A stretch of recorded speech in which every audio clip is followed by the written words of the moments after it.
उत्तराखंड की वादियों में एक बार फिर सन्नाटा है। सन है वादियां। जब सैकड़ों श्रद्धालु कर रहे बद्रीनाथ धाम के दर्शन, तभी हुआ कुछ ऐसा कि सबकी सांसें थम गई। दोस्तों, आपदा के बाद अब क्या एक और नया खतरा अपने चार धाम के सिर पर मंडरा रहा है? बताने के लिए आया हूं दोस्तों पूरी खबर, उस डरावनी तस्वीर के साथ जब श्रद्धालुओं के सिर पर आ गई एक बार फिर से मुसीबत। नमस्कार, पहला मैं पंकज रौतेला, आप देख रहे हैं उत्तराखंड न्यूज। दोस्तों, आपने उत्तराखंड में आपदा की तस्वीरें खूब देखी होंगी। अपने उत्तराखंड के वो तमाम पहाड़ी जिले अभी भी आपदा की मार को पूरी तरीके से झेलकर उभर नहीं पाए हैं कि एक नई मुसीबत फिर से सर पर खड़ी हो गई या भरभरा रखकर गिर रही है। बद्रीनाथ धाम की शांत पहाड़ियों में कुछ ऐसा हुआ वो अब डराने वाला है। वो सिर्फ एक हिमस्खलन नहीं था, एक एवलांच नहीं था, शायद एक चेतावनी थी। नर पर्वत की ऊंचाई से अचानक से फिसलता बर्फ का तूफान जिसकी गूंज नीचे मौजूद श्रद्धालुओं के दिलों तक जा पहुंची। सैकड़ों लोग वहां मौजूद थे, कुछ भयभीत हुए, कुछ स्तब्ध हुए, कुछ ने इस नजारे को कैमरे में कैद किया जो मैं दिखा पा रहा हूं। पहले आप उस डरावनी तस्वीर को देखिए, फिर इस पर बात होगी।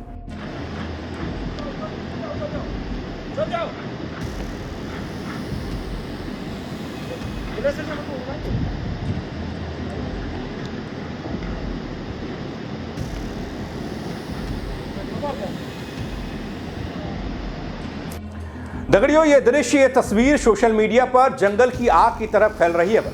सवाल यह होने लगा है कि क्या उत्तराखंड की धरती फिर किसी बड़ी आपदा की ओर बढ़ रही है, या फिर ये प्रकृति की ओर से भेजा गया एक और अलार्म है जिसे हमें अब नजरअंदाज नहीं करना चाहिए। तस्वीर कुछ ये है।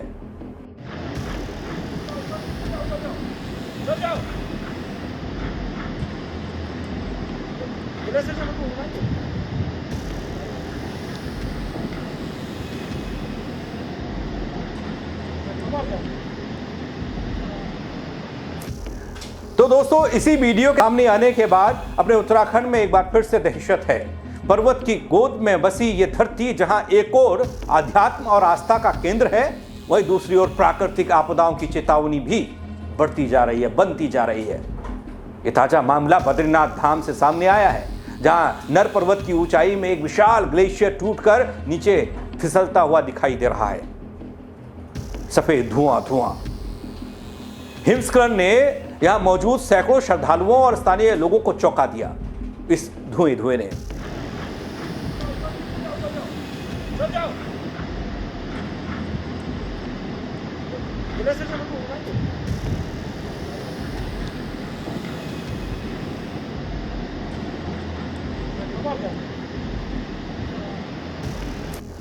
इस पूरी घटना का वीडियो सोशल मीडिया पर वायरल हो रहा है दोस्तों, जिसमें साफ देखा जा सकता है कि कैसे बर्फ का एक बड़ा हिस्सा पर्वत से टूटकर तेजी से नीचे की ओर गिरता और धूल बर्फ की एक मोटी परत हवा में फैल जाती है। दगड़ियों, यह सब कुछ हुआ उस वक्त जब बद्रीनाथ धाम में सैकड़ों श्रद्धालु पूजा अर्चना में लीन थे। लोग शांति और भक्ति के भाव में थे। तभी अचानक पर्वतों की ओर से गड़गड़ाहट की आवाज आई। देखते ही देखते नर पर्वत से ग्लेशियर का एक बड़ा हिस्सा टूटकर नीचे गिरने लगा। आसपास मौजूद लोगों ने डर के मारे इधर उधर भागना शुरू किया। हालांकि राहत की बात यह रही दोस्तों, कोई जनहानि नहीं हुई, कोई हानि नहीं हुई, लेकिन इस वीडियो ने सभी के मन में एक बड़ा सवाल जरूर खड़ा कर दिया है। क्या यह किसी बड़ी आपदा की दस्तक है?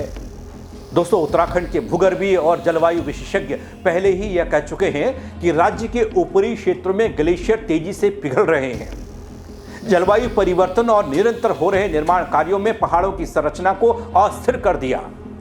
बद्रीनाथ, केदारनाथ और आसपास के क्षेत्रों में पिछले एक दशक में कई बार हिमस्खलन, बादल फटना और भूस्खलन जैसी घटनाएं हुई हैं। ये हम सब ने देखी हैं, जिसने लोगों की जिंदगी, आस्था और भविष्य तीनों को झकझोर कर रख दिया। ऐसी तस्वीरों पर जानकार विशेषज्ञ कहते हैं कि यह हिमस्खलन सिर्फ बर्फ का खिसकना नहीं है, बल्कि यह संकेत है कि हमें प्रकृति के साथ संतुलन साधने की जरूरत है। वहीं दूसरी ओर श्रद्धालुओं की सुरक्षा का सवाल। दोस्तों, बद्रीनाथ धाम देश की चार धाम यात्रा का प्रमुख पड़ाव है। यहां हर साल लाखों श्रद्धालु आते हैं। ऐसे में बार बार हो रही प्राकृतिक घटनाएं कहीं ना कहीं यात्रियों की सुरक्षा को लेकर चिंता को बढ़ा देती हैं। सरकार और प्रशासन की तरफ से भले ही निगरानी रखी जा रही हो, लेकिन सवाल यह कि क्या सतर्कता ही पर्याप्त है? क्या वहां ऐसी कोई पूर्व सूचना प्रणाली जो हिमस्खलन जैसे खतरों की पहले से चेतावनी दे सके? अगर उस वक्त एवलांच की दिशा आबादी वाले हिस्से की ओर होती तो शायद हम एक बड़ी त्रासदी को देख रहे होते। दोस्तों एक और बड़ा सवाल जो अक्सर मैं करता हूं, मेरे मन में आता है जब मैं ऐसी तस्वीरों को देखता हूं, यह सब क्या प्राकृतिक तौर पर हो रहा है या फिर हम सब इसके लिए जिम्मेदार हैं? उत्तराखंड के पर्वतीय क्षेत्रों में हो रही इन घटनाओं को लेकर अब बड़ा विमर्श खड़ा हो चुका है। कुछ लोग इसे प्राकृतिक प्रक्रिया बताकर इत्तेफाक करते हैं, तो कई विशेषज्ञ इसे मानव जनित आपदा बताते हैं। बद्रीनाथ और आसपास के इलाकों में हो रहे सड़क के निर्माण, चौड़ीकरण, सुरंग का निर्माण, हाइड्रो प्रोजेक्ट जैसी गतिविधियों में ऐसी तस्वीरों का मिलना पहाड़ों की सहनशीलता को कम कर देता है। दोस्तों ऐसे में जब गर्मियों में तापमान बढ़ता है तो ग्लेशियर पिघलते हैं और हिमस्खलन की आशंका बढ़ जाती है। ऐसा ही कुछ इस घटना को भी इसी कड़ी में आप देख सकते हैं। दोस्तों इस एवलांच की घटना में भले ही जान माल का नुकसान न हो, लेकिन यह सिस्टम और समाज दोनों के लिए चेतावनी तो है ही है। चार धाम के रूट पर आधुनिक चेतावनी प्रणाली, अर्ली वार्निंग सिस्टम लगाए जाए। ग्लेशियर क्षेत्रों में विज्ञान आधारित निगरानी हो, रिसर्च को बढ़ाया जाए। ये सब लोग जब ऐसी तस्वीरें आती है ना, सब कहते हैं, लेकिन होता कुछ नहीं है। क्या ये सब नहीं होना चाहिए? दोस्तों जब उत्तराखंड ऐसी घटना से बार बार टूट रहे हों और जानकार कहते हैं कि बेतरतीब निर्माण कार्य पर नियंत्रण लगे और सबसे जरूरी आम लोगों में प्राकृतिक आपदाओं को लेकर जागरूकता फैलाई जाए, तो फिर काम होना नहीं चाहिए।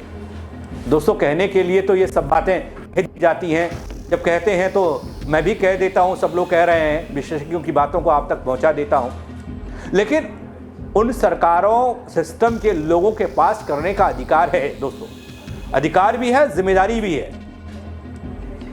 दोस्तों नर पर्वत पर टूटा ग्लेशियर किसी एक घटना का हिस्सा नहीं, बल्कि एक श्रृंखला है जो बार बार उत्तराखंड को यह याद दिला रही है कि पर्वत जितने सुंदर हैं उतने ही संवेदनशील भी हैं। ये धरती सिर्फ आस्था की नहीं, जिम्मेदारियों की भी मांग करती है। दोस्तों अपनी देवभूमि प्रकृति की चेतावनी को अगर हम आज भी नजरअंदाज करते रहे तो कल हमें इसके और भी बड़े खामियाजे भुगतने पड़ सकते हैं। दोस्तों आज की घटना ने हमें वक्त रहते आगाह किया है। अब देखना यह है कि क्या हम जागते हैं या फिर अगली आवाज का इंतजार करते हैं। हाँ, वही आवाज जो हमने बीते कुछ महीनों में खूब सुनी है। धराली में भागो रे भागो से शुरू हुआ वो चित्कार का सिलसिला थमता नहीं दिख रहा था। दोस्तों इसलिए चिंता मेरी भी बढ़ जाती है। आप क्या कहेंगे? कमेंट के जरिए अपनी राय दीजिएगा। दोस्तों खबर को लाइक करिएगा, शेयर करिएगा और लोगों तक पहुंचाइएगा, वो भी अपनी राय दे सके, वो भी बता पाएं कि आखिर क्या किया जा सकता है। मेरे साथ जुड़ने के लिए आप सबका बहुत शुक्रिया। जय उत्तराखंड दोस्तों।